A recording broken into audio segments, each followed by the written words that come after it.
Guys next question हमारे पास है।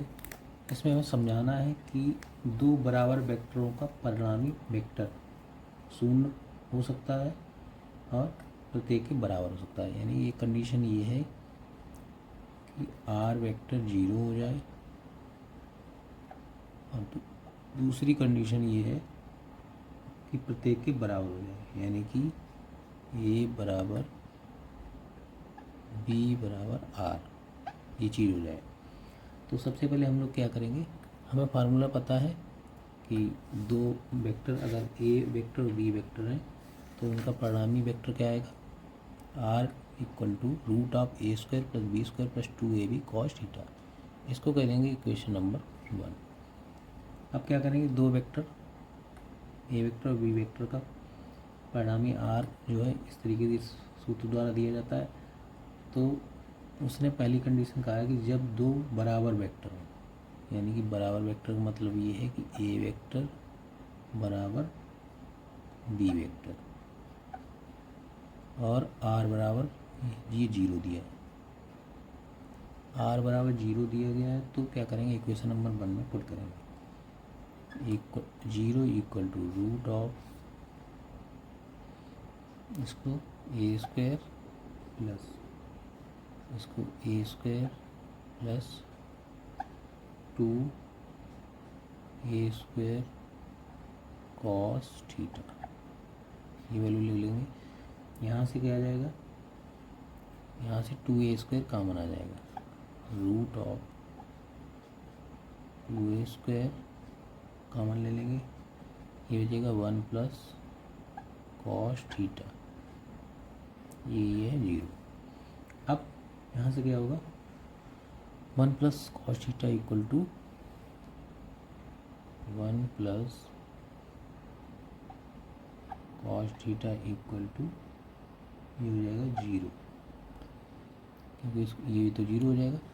तो यहाँ से कॉस थीटा की वैल्यू आएगी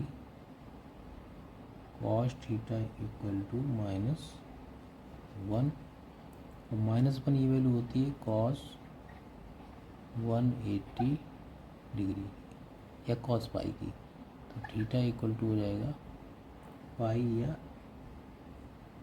180 डिग्री। तो यहाँ से हमें निष्कर्ष ये निकला है कि यदि दो बराबर वेक्टर यदि दो बराबर वेक्टर एक दूसरे के विपरीत दिशा में 180 डिग्री पर क्या है एक ही बिंदु पर कार्य करें तो उनका परिणामी वेक्टर क्या होगा, शून्य होगा। तो ये कंडीशन यहाँ से निकल के आई।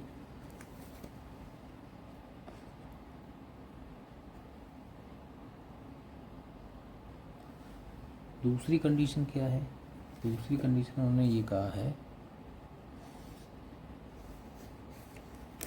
कि जब दो वेक्टर यानी कि ए वेक्टर और बी वेक्टर बराबर है और ये परिणामी आर वेक्टर के इक्वल है, ए बराबर बी बराबर आर है, तो क्या होगा, तो यहाँ से आर बराबर हम लोग यहाँ ए पुट करेंगे, रूट ऑफ ये वैल्यू आएगी ए square plus A square plus 2 times a square cos theta. यहाँ से वैल्यू आ गई, वही सेम यहाँ पर 2a स्क्वायर कॉमन ले लेंगे, 2a square 1 plus cos theta. अब यहाँ से क्या आ जाएगा, ये वैल्यू आ गई a, दोनों बच्चों का स्क्वायर करेंगे तो ये आ जाएगा a square equal to 2 times a square 1 plus cos theta. अब यहाँ से देखा जाए ए स्क्वायर से ए स्क्वायर कैंसिल हो जाएगा, ये वैल्यू आएगी 1/2 equal to 1 plus cos theta. यहाँ से कॉस थीटा की वैल्यू क्या आ जाएगी,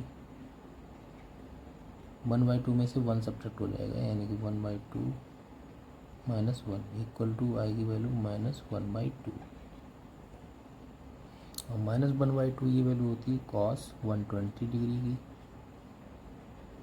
कॉस 120 डिग्री। तो यहाँ से थीटा आएगा 120 डिग्री। यानी यहाँ से निष्कर्ष ये निकला, यदि दो बराबर वेक्टर 120 डिग्री के कोण पर एक ही बिंदु पर कार्य करें तो उनका परिणामी यानी परिमाण जो है प्रत्येक वेक्टर के बराबर होगा। तो इस तरीके से हम लोगों ने प्रूव कर लिया।